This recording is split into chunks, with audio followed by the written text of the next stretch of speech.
사도행전 15장 6절에서 35절까지 말씀입니다. 사도행전 15장 6절에서 35절까지 말씀입니다.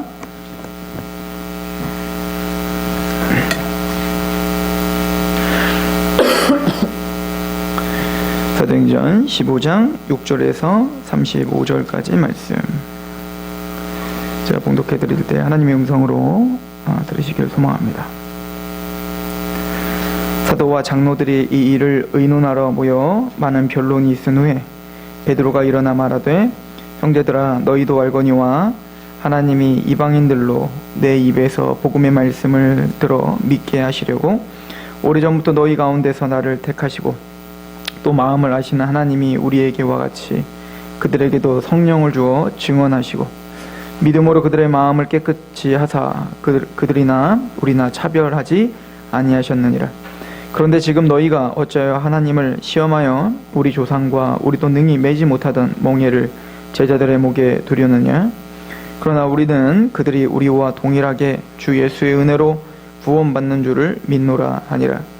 온 무리가 가만히 있어 바나바와 바울이 하나님께 자기들로 말미암아 이방인 중에서 행하신 표적과 기사에 관하여 말하는 것을 듣더니, 말을 마침에 야고보가 대답하여 이르되, 형제들아, 내 말을 들으라.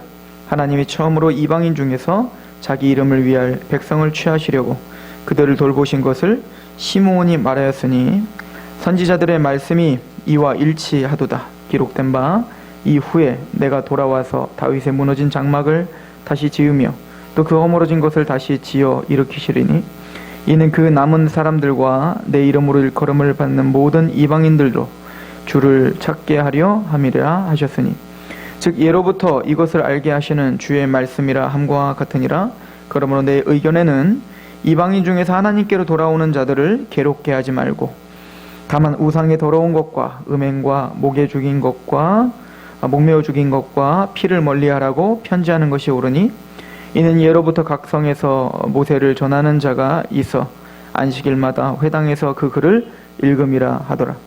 이에 사도와 장로와 온 교회가 그 중에서 사람들을 택하여 바울과 바나바와 함께 안디옥으로 보내기를 결정하니, 곧 형제 중에 인도자인 바사바라 하는 유다와 실라였다.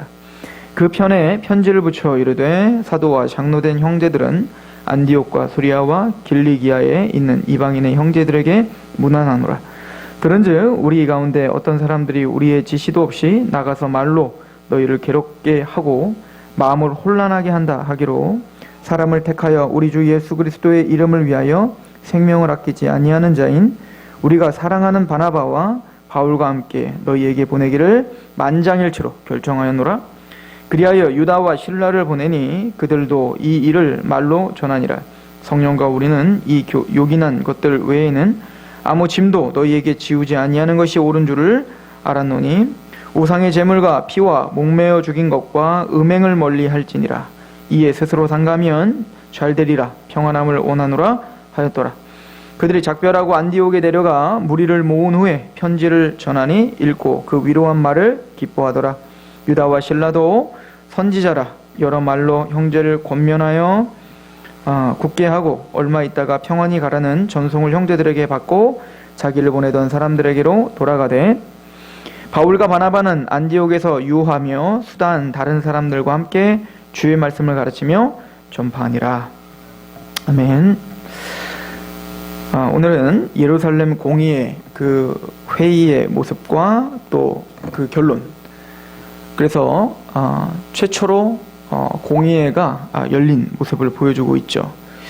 공의회가 열리는 이유는 항상 어떤 교리적인 문제나 교회의 어떤 치리적인 문제가 생겼을 때 각 개교회, 에베소 교회, 안디옥 교회, 고린도 교회, 이렇게 지역마다 교회들이 있는데, 그 교회들은 한 공의회에 모여 이제는 많은 그 공격들, 이단의 공격들과 또 세상의 어떤 그 관습과 문화에 하나님의 말씀과 그 교리가 타협하지 않게 그걸 수호하고 보호하도록 공의회를 하나님은 조성하게 하고, 거기에 하나님은 권세를 부여하여 하나님의 교리를, 하나님의 말씀을 잘 정리하고 고백하게 하도록 하게 하는 말씀을 오늘 보고 있습니다.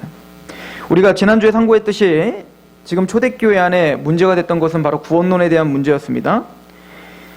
이방인들이 구원을 받고 하나님 앞에 성령 세례를 받고 그렇게 하나님의 백성이 됐는데 유대주의적인 이 유대 관습에 젖었던 이 유대인들 크리스천은 그 이방인들이 구원받는 것은 인정하나 그들이 구원을 받기 위해선 유대인의 제의적 율법, 그러니까 할례를, 그 중에 가장 중요한 할례를 반드시 받아야 된다. 그렇지 않으면 너희는 하나님의 백성이 아니고 너희는 구원받지 못한 것이다. 그래서 구원에 할례 하나를 덧붙였다라고 하는 거였죠. 그것 때문에 우리가 지난주에 사도 바울이 얼마나 흥분을 하며 그게 복음이 아닌 것인지, 또 그 복음 외에 다른 것을 곁들이면 그게 얼마나 저주받을 일인지에 대해서 사도 바울이 아주 심각하게 갈라디아 교회에게 편지를 보냈던, 그리고 이제는 그 일을 논쟁을 마침표를 찍기 위해 예루살렘 공의회를 찾아가 공의회가 열리고 이제는 교회의 판단을 지금 이제 기다리고 있는 것입니다. 그래서 가장 먼저는 베드로가 이제는 발언자로 나서서 사도 바울의 말하는 그 복음을 사소해 주시어. 그래서 이 베드로는요, 지금부터 이 성경이 이때 쓰여지기 한 10년 전에 이미 고넬료를 만나서 이방인인 그 고넬료에게 구원 얻을 말씀, 즉 십자가와 부활의 그 예수님의 복음을 전했고, 그 복음을 전했을 때 하나님의 성령님이 제자들에게 임하셨던 것처럼 동일하게 이방인들에게 내려와 그들에게 믿음을 주고 그들에게 생명 세례가 임하는 걸 보고, 그 누가 성령 세례를 받은 하나님의 백성들에게 이렇게 물 세례를 주는 걸 누가 막을 수 있겠느냐? 내가 누구기에 하나님이 하시는 일을 막겠느냐? 그래서 베드로는 고넬료를 비롯한 그 이방인들이 아무런 조건 없이 하나님의 복음을 듣고 성령의 인치심으로 구원받는 장면을 본 것을 다시 한번 되새김질하며 그 보고를 다시 하고 있는 거예요. 사도 베드로가 하는 얘기는 그 어떤 고넬료가 구원을 받는 데 있어서 어떤 조건이나 그 어떤 요구도 하나님은 나에게 말하지 않았다는 겁니다. 하나님이 요구했던 것은 고넬료에게 복음을 들으라는 거였고, 그 복음을 전했을 때 성령님이 임하셔서 인쳐주시고 믿음을 주시고 그들을 변화시켜 주신 것, 그거 외에는 없었다라고 하는 것을 이야기해 주는 거죠. 그래서 사도 베드로는 자신의 발언을 이렇게 정리를 하는 거예요. 우리 15장 우리 8절부터 베드로의 이 논지를 한번 보시면, 또 마음을 아시는 하나님이 우리에게와 같이 그들에게도 성령을 주시어 증언하시고 믿음으로 그들의 마음을 깨끗이 하사 그들이나 우리나 차별하지 아니하였느니라. 그런데 지금 너희가 어찌하여 하나님을 시험하여 우리 조상과 우리도 능히 매지 못하던 멍에를 제자들의 목에 두려느냐. 그러나 우리는 그들의 우리와 동일하게 주 예수의 은혜로 구원받는 줄을 믿노라 하니라. 즉 사도 베드로가 말하는 건 뭐냐면, 유대인들아 잘 들어라는 거예요. 너희들이 할례를 받아서 구원받은 거냐? 너희들이 정말로 율법의 제의를 다 행해서, 즉 제사를 드리고 할례를 행하고 안식일을 지키고 유월절을 지키고 그럼 모세가 가르쳐준 절기들을 다 지켜가지고 너희가 정말 예수님을 믿었다고 말했느냐?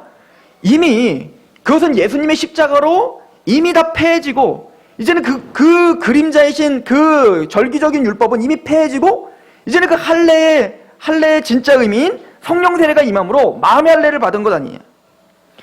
유대인인 너희들조차 할례를 받아 구원받은 게 아님을 알면서 어떻게 너희들도 씌이지 않은 그 멍에를 이방인들에게 할례를 받아 구원을 받겠다라고 그런 거짓 복음을 전하느냐라고 이야기를 하죠. 그리고는 베드로는 사실은 이 이야기를 이렇게 이끌어가는 거예요. 즉 그 얘기는 너희는 하나님의 신적 권위를 거부하는 거다 하는 거예요. 하나님은 고넬료에게 아무런 조건 없이 주님께서 우리에게 복음을 전하고 그 복음을 전했을 때 성령님의 인치심으로 그냥 구원받게 하셨는데, 주님이 가르쳐주지도 않은 그 복음을 가지고, 주님이 가르쳐주지도 않은 그런 제의적인 율법을 가지고 굴레를 씌운다는 것은, 그것은 바로 너희의 관습과 너희의 어떤 행해왔던 어떤 유전 때문에 하나님의 법을 대항하고 있는 것이고 하나님의 뜻을 저버리는 신성모독이다 라고까지 베드로는 생각을 하고 있었던 겁니다.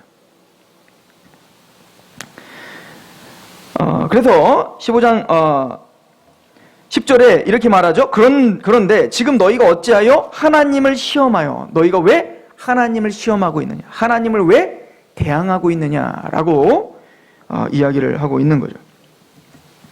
즉 유대인이나 이방인이나 오직 믿음으로 말미암아 구원을 받는 거지, 어떤 율법의 행함과 또 제의적인 율법의 할례가 소용없음을 베드로는 이야기했던 거예요. 그리고는 이어서 이제 바나바와 바울이 자신들이 이제 이방 1차 전도 여행 때 있었던 일들을 자세하게 이야기를 했을 것입니다. 그러나 누가는 그것을 생략했어요. 왜냐하면 이미 누가는 앞에 1차 전도 여행을 자세하게 기록하고 있었기 때문에 지금 다시 한번 반복적으로 설명할 필요가 없었던 거죠. 근데 이 바나바와 이 바울은 어디에 집중해서 그것을 설명을 하냐면 우리 15장 우리 12절을 보시면 온 무리가 가만히 있어 바나바와 바울이 하나님께서 자기들로 말미암아 이방인 중에서 행하신 표적과 기사에 관하여 말하는 것을 들었다. 바나바와 바울이 자신이 전한 그 복음, 이방인들에게 전한 그 복음을 하나님이 확증해 주심을 표적과 기사를 통해서 확증해 주신 거예요. 그러니까 사도적인 표적과 기사는 하나님의 복음을 확정하고 하나님의 말씀이 하나님께로부터 온 계시라는 것을 확정하기 위한 표적과 기사입니다. 아무 때나 나타나는 게 아닌 겁니다. 하나님의 말씀의 권위를 실어줄 때 표적과 기사를 주신다. 이거는 이미 우리가 사도행전 초반에 표적과 기사에 대한 이야기에서 충분히 했기 때문에 이 정도만 하고 넘어가겠습니다. 그래서 바울과 바나바는 자신의 선교 여행의 이야기를 통해서 하나님이 우리가 지금 전한 복음을 인정해 주시고 또 그것을 권위를 실어 주셨다라고 하는 것을 이야기합니다. 그리고는 이걸 잘 듣고 있던 야고보가, 이 야고보는 예수님의 형제 야고보입니다. 그 사도 야고보는 이미 순교했어요. 이미 일찌감치 순교를 당했고, 이 야고보는 바로 예수님의 형제 야고보서를 썼던 그 야고보인데요. 지금 예루살렘 교회의 총 지도자, 최고의 지도자는 베드로가 아니에요. 베드로도 하나의 회원으로서 이야기하고 있는 것이지, 예루살렘 교회 공의회의 최고 지도자는 바로 이 야고보였어요. 예수님의 형제 야고보. 그러니까 사실은 이거는 카톨릭에서 말하고 있는, 카톨릭이 베드로가 일대 교황이었다라고 하는 말은 전혀 성경에 맞지 않는 얘기인 거예요. 교황이라는 말 자체가 성경적이지 않고요. 근데 야고보는 이제 여러 사람들의 논증과 또 베드로의 논증과 또 바울과 바나바의 그 모든 것을 다 듣고 정리해서 최종적인 판결과 또 최종적인 공의의 선포를 하는 장면이 이제 기록되어 있는 겁니다. 이게 바로 14절이죠. 하나님이 처음으로 이방인 중에서 자기 이름을 위할 백성을 취하시려고 그들을 돌보신 것을 시몬이 말하. 이 시몬이는 바로 시몬을 말하는 거예요. 베드로의 히브리적 이름을 말하는 겁니다. 시몬, 베드로를 상징하는 것. 아까 베드로가 이야기했던 말을 똑같이 하는 겁니다. 15절에 선지자들의 말씀이 이와 일치하도다 기록된 바 이후에 내가 돌아와서 다윗의 무너진 장막을 다시 지으며 또 그 허물어진 것을 다시 지어 일으키리니 이는 그 남은 사람들과 내 이름으로 일컬음을 받는 모든 이방인들로 주를 찾게 하려 함이라 하셨으니, 즉 예로부터 이것을 알게 하신 주의 말씀이라 함과 같으니라. 이 공의의 중요한 그 특성이 나타나는데요. 우선은 어떤 이슈가 생기면 그 이슈를 우선은 하나님의 주권과 하나님의 뜻 가운데서 자신의 경험을 바탕으로 논증하게 됩니다. 그러나 최종적인 판단은 뭘로 하는 거예요? 하나님의 말씀으로 뒷받침하여 뭔가 결론을 내리는 거예요. 그래서 이 야고보도 마지막 판단을 뭐와 연결을 짓는 거죠? 구약의 말씀과 연결을 지어서 공의의 최종 판결을 내리고 있는 중인 거예요. 베드로가 고넬료에게 복음을 전했던 그 사건을 들어보니 구약에 있는 그 말씀, 즉 특별히 아모스 9장에 있는 말씀인데요. 그 아모스 9장의 말씀과 일치한다. 그러므로 이거는 성경적으로 하나님이 바울과 바나바가 전한 그 복음, 그래서 이방인들에게 그 어떤 굴레도 씌우지 마라라고 하는 것이 성경적으로 맞다라고 선언을 하고 있어요. 그 아모스서의 이야기를 들어보면 이후에 내가 돌아와서 다윗의 무너진 장막을 다시 지으며 또 그의 허물어진 것을 다시 일으킬 것이다 라고 하죠. 자, 지금 다윗의 왕국은 어떻게 됐죠? 완전히 무너졌죠. 다윗의 집은 무너져 버렸어요. 다 패망했다고요. 이미 바벨론에 의해서 예루살렘이 멸망을 당했고, 그리고 이미 유다 왕족은 어때요? 왕조는 완전히 무너졌다고요. 왕조의 혈통은 끊어졌다고요. 그죠? 시드기야 왕을 끝으로 바벨론에 의해서 죽임당하고 이제 끝났어요.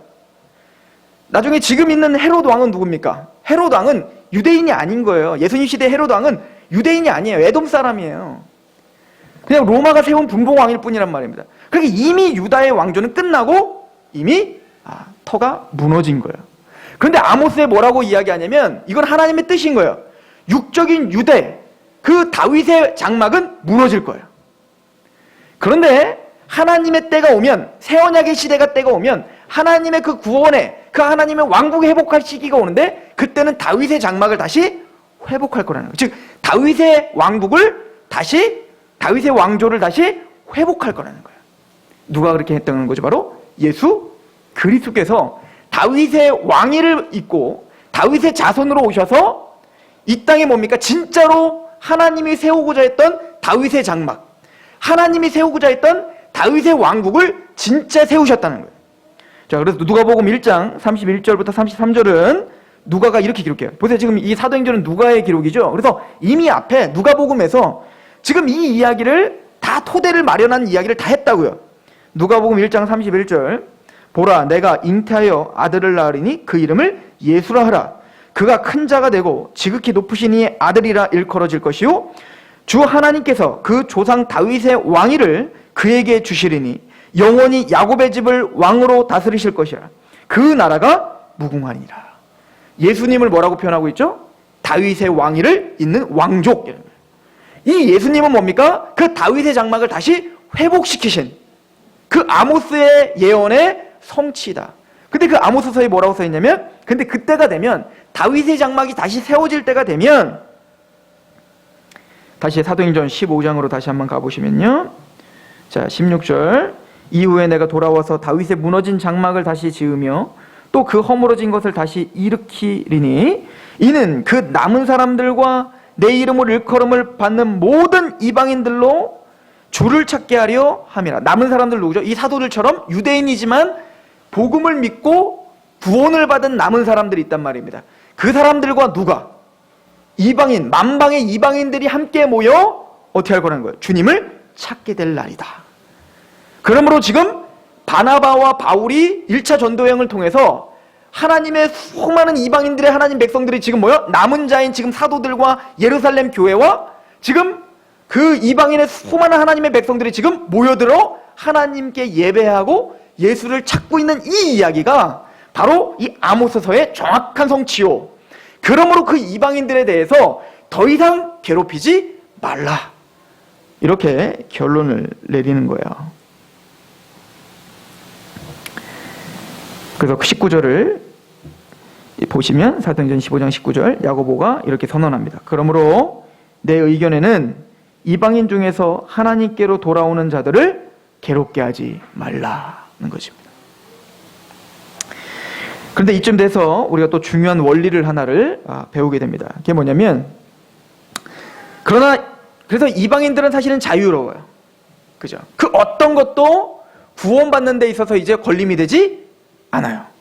유대인이 아니라는 거, 할례를 받지 않았다는 거, 안식일을 지키지 않는다는 거, 그 어떤 절기, 우린 유대인이 될 필요가 없어요. 유대인에게 주셨던, 모세에게 주셨던 그 제의적인 율법을 전혀 지킬 필요가 없게 됐어요. 그래서 사도 바울도 계속 말하잖아요. 골로새서 2장에 먹는 것과 마시는 것과 절기와 월삭으로 인하여 더 이상 너희를 편론하지 못하게 하라. 비판하지 못하게 하라. 그 모든 것들은 장래일의 그림자이나 참 형상이 아니니 그 형상은 예수 그리스도니라. 이미 예수 그리스도로 말미암아 구약의 그 모든 율법은 다 어떻게 됐어요? 성취되었다는 것을 계속 설명해 주고 있죠. 그러나 야고보는 한 가지를 더 요구합니다. 그러나 이방인들이여, 너희들은 이것만큼은 지켜줘야 된다는 겁니다. 그게 뭐냐면 바로 20절이에요. 같이 한번 읽어볼까요? 시작. 다만 우상의 더러운 것과 음행과 목매어 죽인 것과 피를 멀리하라고 편지하는 것이 옳으니 이는 예로부터 각 성에서 모세를 전하는 자가 있어 안식일마다 회당에서 그 글을 읽음이라 하더라. 자, 우선 우상 숭배와 그리고 음행, 이 부분은 구원받은 자의 마땅한 열매로서 우상 숭배를 당연히 멀리해야 되고, 우상 숭배는 정죄돼야 되고, 또 하나님의 각 모든 음행이니까요. 그건 뭐냐면 하나님의 기본적인 질서, 한 남자는 한 여자를 결혼을 해야 되고, 또 남자는 여자와 여자는 남자끼리, 그런 하나님의 질서란 말이에요. 창조 질서예요. 그러니까 음행이라는 건 하나님이 우리에게 정해준 그 하나님의 성적 질서를 무시하는 거죠. 하나님의 권세와 하나님의 주권을 어지럽히는 행위들, 이런 것들을 배격하라 라고 이야기하는 겁니다. 뭐 이런 이야기들은 사도 바울도 이 공의회를 그대로 받아들여 그래서 이방 교회들에게 편지를 보낼 때 이걸 굉장히 강조하면서 보내죠. 자, 우리 고린도전서를 한번 보겠어요. 고린도전서 6장을 한번 가보십시오.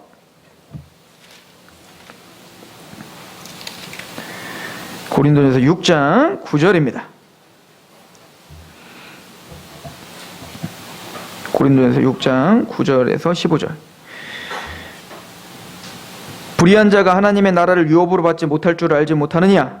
미혹을 받지 말라. 음행하는 자나 우상 숭배하는 자나 간음하는 자나 탐색하는 자나 남색하는 자나 도적이나 탐욕을 부리는 자나 술 취하는 자나 모욕하는 자나 속여 빼앗는 자들은 하나님의 나라를 유업으로 받지 못하리라. 너희 중에 이와 같은 자들이 있더니 주 예수 그리스도의 이름과 우리 하나님의 성령 안에서 씻음과 거룩함과 의롭다 하심을 받았느니라. 너희는 이미 그곳에서 거룩함을 받은 사람들 아니냐.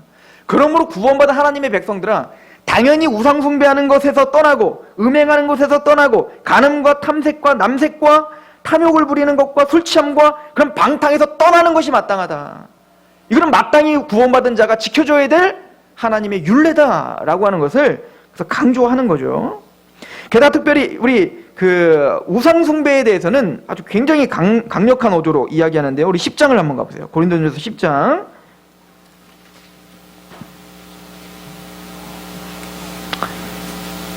14절. 특별히 우상 숭배하고 제사를 드리는 것에 대해서는 대단히 강조하며 바울이 이야기합니다. 14절. 그런즉 내 사랑하는 자들아, 우상 숭배하는 일을 피하라. 나는 지혜 있는 자들에게 말함과 같이 하노니 너희는 내가 이르는 말을 스스로 판단하라.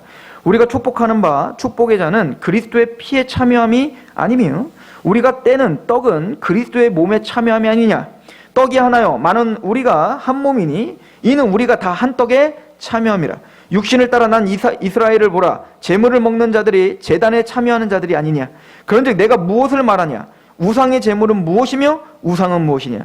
무릇 이방인이 제사하는 것은 귀신에게 하는 것이요 하나님께 제사하는 것이 아니니 나는 너희가 귀신과 교제하는 자가 되기를 원하지 아니하노라. 너희가 주의 잔과 귀신의 잔을 겸하여 마시지 못하고 주의 식탁과 귀신의 식탁에 겸하여 참여하지 못하느니라. 그러면 우리가 주를 노여워하시게 하겠느냐? 우리가 주보다 강한 자냐. 그러므로 우상 숭배하는 제사나 우상 숭배는 구원받은 자에게 철저하게 배격해야 되는 거예요. 카톨릭이 참 재밌어요. 카톨릭은 제사를 거부했죠. 이 구절을 통해서 제사를 거부했었을 것입니다. 그래서 조선 말에 우리나라에 처음에 카톨릭이 들어왔을 때 어마어마한 핍박을 당했죠. 죽임을 당했다. 순교자들이. 우리 해미읍성이 다 그거잖아요. 그래서 교황도 여기 방문한 거 아니에요. 근데 너무 재밌는 사실은 이제는 교황이 제사 인정. 예전에 죽은 사람은 개죽음이죠. 자기 마음대로 바꾸는 거예요. 자기가 뭔데? 하나님의 말씀의 권위보다도 자기가 더 강하다고 믿는 겁니다. 이게 카톨릭인 거예요. 하나님의 말씀보다 지금 교황의 권위를 훨씬 더 높게 보는 거예요. 그게 이단인 거죠. 하나님의 백성들은 우상 숭배와 특별히 음행에 대해서 굉장히 강력하게 이야기합니다. 에베소서 5장 1절부터 3절. 그러므로 사랑받는 자녀같이 너희는 하나님을 본받는 자가 되고, 그러므로 구원을 받았으니, 그러므로 하나님의 성도가 됐으니 사랑받는 자녀같이 너희는 하나님을 본받는 자가 되고 그리스도께서 너희를 사랑하신 것과 같이 너희도 사랑 가운데 행하라. 그는 우리를 위하여 자신을 버리사 향기로운 제물과 희생 제물로 하나님께 드리셨느니라. 음행과 온갖 더러운 것과 탐욕은 너희 중에서 그 이름조차 부르지 말라. 이는 성도에게 마땅한 바니라. 그래서 사도 바울은 공의회에서 결정된 이것을 어떻게 해요? 철저하게 선포하고 그것을 철저하게 가르쳤던 거예요. 사도 바울은 공의회의 그 결정을 존중했고 그 결정을 따르고 있죠. 또 그 공의회의 결정은 철저히 하나님의 말씀에 기반을 둔 결정이었음을 우리는 볼 수가 있는 거예요. 이 공의회의 결정에 있어서 또 중요한 원리가 하나 있는데요. 이 야고보가 하는 얘기를 우리가 진중하게 한번 생각해 보면 사실은 목매어 죽인 것을 먹지 말고 피채 먹지 말라라고 하는 것, 사실은 목매어 죽인 것을 먹고 피채 먹는다고 해서 우리가 부정해지는 거 아니에요. 그런데요, 이런 율례들은 사실은 왜 야고보가 이걸 강력하게 주장할 수밖에 없었냐면 유대인들에게 있어서는 그건 굉장히 혐오스러운 일인 거예요. 자, 지금 교회에는 이방인들만 있는 게 아니라 누구도 있어요. 유대인들도 있다고요. 지금 야고보 사도는 먼저 유대인들에게 나무랬죠. 하나님도 씌우지 않은 그 율법의 굴레를 왜 니들이 씌우냐? 그러므로 제발 이방인들 괴롭히지 마. 그러니까 유대인들에게 뭐란 거예요? 너희들의 관습. 사실은 유대인들이 할례를 받아라 라고 하는 일은 사실 그 당시에는 포기할 수 없는 일이었던 거예요. 왜냐면 당연하다고 생각했으니까. 몇천 년 동안 할례를 받았는데 하나님의 백성은 할례를 받아야 된다라고 하는 그 수많은 세뇌와 또 관습과 또 그것을 존중하며 모세가 가르쳐준 걸 존중하며 살았단 말이에요. 하루아침에 그거를 버리기가 참 힘든 거예요. 근데 교회라는 것은 나의 관습과 내가 그렇게 생각했고 내가 그렇게 결정했지만 하나님의 교회와 하나님의 말씀이 그렇다 하면 그것을 나의 관습을 포기할 줄 알아야 되는 거예요. 내 전통과 나의 감정, 나 이렇게 경험했는데 그 경험도 내려놓을 수 있어야 된다는 거예요. 그게 만약에 하나님의 말씀에 기반을 둔 공의의 결정이라면 유대인들의 그 관습도 포기할 줄 아는 거. 근데 유대인들 그걸 포기해 준 거예요. 그렇다면 이방인들아, 너희들도 유대인들을 배려해 주지 않겠냐라고 하는 거예요. 사실은 이게. 너희들도 유대인이 그렇게 자신을 희생하며 포기했듯이 너희들도 적어도 유대인들이 혐오스럽게 생각하는 것들에 대해서는 하지 말아야지. 왜? 우리는 한 교회니까. 자유하다. 모든 것이 강하나 모든 것이 유익한 것은 아니다라는 중요한 원리를 우리에게 알려주는 거예요. 이게 죄입니까 아닙니까를 따지기 전에 베스트 웨이를 찾으라는 거예요. 정말 주님 앞에 그게 최선이냐?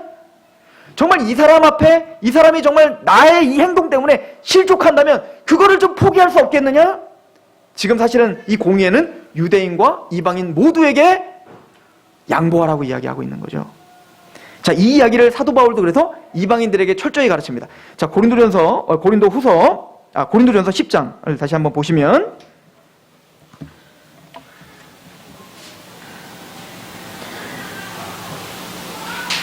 자, 10장 23절을 보세요. 모든 것이 가하나 모든 것이 유익한 것은 아니요. 모든 것이 가하나 모든 것이 덕을 세우는 것이 아니다. 지금 어떤 문제냐면 이 고린도 교회, 이방인 교회죠.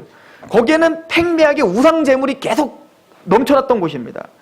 제우스를 믿는 그 신앙이 굉장히 팽배했기 때문에 그렇게 시장에 나오는 싸게 파는 물건들은 다 우상 제물인 거야. 그러니까 이거를 먹는 게 가하냐 안 맞냐 이게 틀리냐 이것 때문에 또 막 논쟁이 붙은 거죠. 그때 사도 바울이 결론을 내려주는 거예요. 먹어도 돼. 야, 입으로 들어가는 게 너희를 더럽히는 게 아니라 네 안에 있는 게 더럽히는 거야. 네 안에 탐욕과 그 더러움이 너를 더럽히는 거지 그 식물이 너를 더럽히는 게 아니야. 하나님 나라는 먹고 마시는 게 있는 게 아니라니까. 하나님 나라는 성령 안에서 의와 평강과 희락이야. 먹어도 돼. 그런데 이어지는 거죠. 모든 것이 가하나 모든 것이 유익한 것은 아니요. 모든 것이 가하나 모든 것이 덕을 세우는 것은 아니니라. 그리고 말하는 건 뭐죠? 만약에 네가 우상 제물을 그냥 먹어도 되는데 먹는데 아직도 그거를 벗어나지 못한 아직도 사람들이 있을 거 아니에요. 초신자들이. 그 사람들이 그걸 볼 때 아니 우상 제물을 먹어 왜? 만약에 나로 인하여 그가 실족한다면 어떻게 하라는 거야? 먹지 말라는 거야. 버려라. 25절을 보시면 무릇 시장에서 파는 것을 양심을 위하여 묻지 말고 먹어라. 괜찮다. 이는 땅과 거기 충만한 것이 주의 것입니다. 불신자 중에 누가 너희를 청할 때에 너희가 가고자 하거든 너희 앞에 차려놓은 것은 무엇이든 양심을 위하여 묻지 말고 먹어라. 믿지 않는 사람한테 우상제 그 팔고 있는데 어이 더러운 우상제물 그 사람이 어떻게 하겠어요? 뭐야 지금 나를 더럽다고 하는 거야? 그렇게 하지 말고 그냥 감사하게 먹으라고. 날 대접하는 거니까. 그러나 28절 누가 너희에게 이것이 재물이라 말하거든 알게 한 자와 그 양심을 말아. 그 사람은 우상제물인데 먹어요? 이렇게 만약에 이야기한다면 그 사람의 양심을 위하여 어떻게 하라? 먹지 마라. 뭐 먹어도 되냐 말아도 되냐 그런 거 따지지 말고 그냥 희생해. 그 사람을 위해서. 그리고 말합니다. 29절 내가 말한 양심은 너희의 것이 아니요 남의 것이니 어째요 내 자유가 남의 양심으로 말미암아 판단을 받으리요. 만일 내가 감사함으로 참여하면 어찌하여 내가 감사하는 것에 대해 비방을 받으리요. 그런즉 너희가 먹든지 마신지 무엇을 하든지 다 하나님의 영광을 위하여 하라. 서로를 좀 위해주고 그 연약함을 좀 채워주고 그 사람이 나를 통해서 실족하는 게 있다면 핑계대지 말고 그 사람이 알지 못해서 그래. 그 사람은 아직 성경을 몰라. 아직 교리를 몰라. 그럼 핑계대지 말고 그냥 먹지 마. 그게 사랑이야. 그게 예배야. 그게 하나님을 영광스럽게 하는 길이야. 지금 어찌 보면 공의회는 서로의 사랑과 화합을 유도하고 있는 거예요. 서로 좀 배려해주라. 그렇죠? 저는 오늘 본문을 통해서 감사했던 게 뭐냐면 사도 바울이요 이제는 공의회에서 실로와 유다를 보내죠. 그리고는 이 결정된 것을 기쁨으로 안디옥 교회에 선포합니다. 그리고는 오늘 말씀은 어떻게 끝나냐면 우리 사도행전 15장으로 다시 한번 가보시면 35절에 같이 한번 읽어볼까요? 시작. 바울과 바나바는 안디옥에서 유하며 수단 다른 사람들과 함께 주의 말씀을 가르치며 전파. 얼마나 힘이 생겼을까요 이제. 야 바울과 바나바는 거짓 선지자야. 바울과 바나바가 전했던 복음은 잘못된 거야 라고 의심했던 그 눈초리를 완전히 걷어버린 거예요. 누가? 사도들이 그걸 걷어준 겁니다. 전 베드로가 참 대단하다고 생각해요. 베드로도 갈라디아서 2장에 봤더니 몇 년 전에 어떻게 했죠? 외식하다가 누구한테 엄청 혼났어요. 바울에게 엄청 혼났다고요. 우리가 한번 생각해보세요. 이게 쉬운 일이 아니에요. 베드로는 이미 예수님의 직속 제자였고 이미 사도였고 그리고 그 교회의 아주 중추적인 원로였단 말입니다. 바울은 이제 신생 사도라고요. 누가 더 많이 알겠어요? 누가 더 권위가 있겠어요? 사실은 우리 현대 이 기독교 이 교회 안에서도 이게 참 힘들어요. 내가 나이가 더 많은데, 내가 더 세상을 더 오래 살았는데, 내가 신학을 더 오래 했는데 그 권세로 자꾸 누르려고 하는 게 오늘날이란 말입니다. 근데 베드로는 바울의 그 정확한 복음의 책망을 듣고 어떻게 했죠? 바로 돌이켰던 거예요. 그거에 대해서 핑계대지 않았던 겁니다. 그리고 바로 어떻게 했죠? 바울과 바나바가 맞소이다라고 지지해 줬던 거예요. 이게 베드로의 나음인 거예요. 베드로는 실수투성이에요. 우리 같아요. 그런데 베드로의 나음은 그런 실수를 인정하고 돌이킬 수 있는 겸손이 있었던 거죠. 사도들이 공의회를 열어 바나바와 바울을 인정해 줬을 때 바나바와 바울은 정말 기쁜 마음으로 복음을 전할 수 있었고 평안하게 복음을 전할 수 있었으며 안디옥 교회도 맞구나, 그 공의회가 우리를 인정해 줬구나 때문에 기쁨으로 담대함으로 더 힘있게 사역을 할 수 있었던 거예요. 그래서 2차 3차 그 로마까지 복음이 전파되는 그 놀라운 일들이 자신들의 권리와 권세를 포기하고 낮아질 때 이게 생기더라는 겁니다. 제가 복음을 처음 알고 제대를 하고 나서 항상 불안함이 있었던 거예요. 내가 전한 복음이 이상한 건 아닌가? 내가 전한 복음이 독특한 건 아닌가? 근데 언제부터 제가 담담이 생겼을까요? 책을 보면서 했어요. 기라성 같은 믿음의 선진들의 책을 보면서 얼마나 정확하게 이 복음을 우리에게 설명해주고 있었고 이 복음이 얼마나 정확하게 우리에게 내려온 공의의 선포인가를 알게 되면서 더 담대하게 선포한 거예요. 이 예루살렘 공의회를 시작으로 해서 이제 성경이 기록된 이후에도 에베소 공의회, 니케아 공의회, 칼케톤 공의회가 열렸어요. 그것은 예수님의 기독론을 정리한 겁니다. 이단들이 자꾸 나타나니까 예수님은 신이 아니야, 예수님은 하나님이 아니야, 또 예수님은 이 땅에 인성과 신성이 같이 있는 게 아니야, 이런 여러 가지 딴소리를 하니까 그것들을 정죄하고 하나님의 복음을 수호하기 위해서 에베소 공회와 니케아 공회와 칼케톤 공회가 열려서 신앙 고백을 만들었다고요. 또한 카톨릭의 그 이단 사상들, 하나님의 말씀에서 벗어난 그 이단 사상들을 그 여러 가지 공격들을 받으면서도 영국에서는 웨스트민스터 신앙 고백을 공회가 열려서 확정했고, 독일에서는 하이델베르그 요리문답서를 확정했고, 벨기에에서는 벨직 신앙 고백서를 확정했고, 또한 네덜란드에는 도르트웨이를 통해서 알미니안주의를 정지했어요. 그러나 교회사를 정확하게 배우고 또 그 신앙 고백들을 정확하게 배우면서 진짜 우리에게 주어진 그 하나님이 우리에게 맡겨주신 그 복음이 어떠한 희생과 어떠한 역사 속에서 중세시대에도 그냥 갑자기 루터와 쯔빙글리와 칼빈이 확 나타난 게 아니라는 사실을 배운 거예요. 왈도파라든지 위클리프라든지 그 수많은 중세시대 때 목숨을 바쳐가며 이 복음의 말씀을 지켰던 수많은 사람들이 있어서 그 말씀들의 그 맥을 유지한 루터가 그래서 나온 거고, 쯔빙글리가 나온 거고, 칼빈이 나온 거예요. 갑자기 뚝 떨어진 게 아니라고요. 하나님의 복음은 갑자기 어떤 특출난 사람에게 뚝 떨어뜨려서 이게 복음이야 라고 전해주지 않습니다. 하나님의 말씀과 공의예요.